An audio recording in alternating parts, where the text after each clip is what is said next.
یہ جو power struggle کی ایک تنقید ہے اس موضوع کے اوپر کہ جی یہ جو آپ ہمارے اوپر ایک اعتراض اٹھا رہے ہیں کہ اس ڈیبیٹ کو پاور اسٹرگل کی اینگل سے دیکھا جائے، تو پاور اسٹرگل تو پھر ہر حکومت ہر نظام کے اندر جو ہے وہ موجود ہے یا ہر جگہ پہ موجود ہے.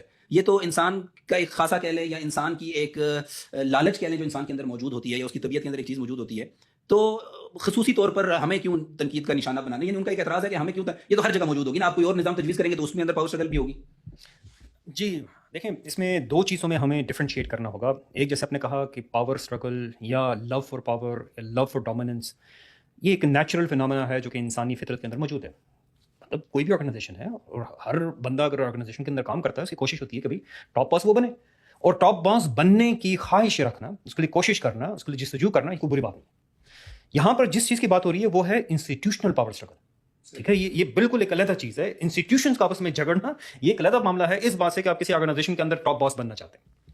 یہاں پر ہمیں تھوڑا سا ایک قدم پیچھے جانا پڑے گا. جو بنیادی طور پر جو پولیٹیکل فلسفی ہے جس کے اوپر پوری کی پوری ویسٹرن سویلائزیشن کھڑی ہے، اور وہ ہے distrust of power, distrust of authority.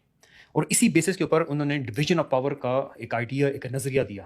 اور اسی ڈویژن آف پاور کے بیسس کے اوپر آپ کے پاس ٹرائیکاٹمی آف پاور بن جاتی ہے، جس میں لیجسلیچر، ایگزیکٹو اور جوڈیشری، یہ تین برانچز بنیں گے جس میں کہ طاقت کی تقسیم ہونی چاہیے. اور یہ آپس میں لے دے کر رسا کسی کے ذریعے ایک دوسرے کو بیلنس کرتے رہیں گے. اور کنٹینیوسلی یہ جو ہے تو بیلنس آؤٹ آف بیلنس ہوگا، پھر بیلنس ہوگا. یعنی ایک کنٹینیوس موڈ آف کلیش جو ہے تو آپ کے پاس ایگزسٹ کرنا ہے ڈیموکریسی کے اندر. اچھا، جہاں پر ٹرائیکاٹمی آف پاور ہے، یہ صرف بات یہیں پہ نہیں رکتی کہ چلو یہاں پر تین اگر ادارے موجود ہیں، ہمارے کیس میں چوتھا بھی موجود ہے تو وہ بظاہر اس فلسفے کے اندر موجود نہیں ہے مگر ریالٹی کے اندر موجود ہے، اور آپ نے اس ریالٹی کو بھی ساتھ لے کر چلنا ہے. ٹھیک ہے، پھر ساتھ ہی میں آپ کے اسی میں ڈیولیوشن آف پاور کی بات آ جاتی ہے کہ ہم ایک فیڈرل سسٹم لے کر چل رہے ہیں جس کے اندر فیڈریٹنگ یونٹس ہیں، اور پھر وہ فیڈریٹنگ یونٹس کنٹینیوسلی اس میں طاقت ڈیوائڈڈ ہے، فیڈرل، پروونس، شہری حکومت، اور وہاں پر رسا کسی چلتی رہتی ہے. ہمیں پتہ ہے سیلاب آ گیا کراچی کے اندر، اس کی ذمہ داری کون لے گا؟ وہ شہری حکومت والے کہتے ہیں کہ صوبہ میں کچھ نہیں دے رہا، صوبہ والے کہتے ہیں کہ فیڈرل ہمارے ساتھ تعاون نہیں کر رہا، فیڈرل والا کہتا ہے کہ یار یہ تو آپ کی ذمہ داری تھی، آپ نے کرنا تھا. یہ کنٹینیوسلی آپ کے پاس رسا کشی والا ماحول اس سسٹم کے اندر انہیرنٹ ہے.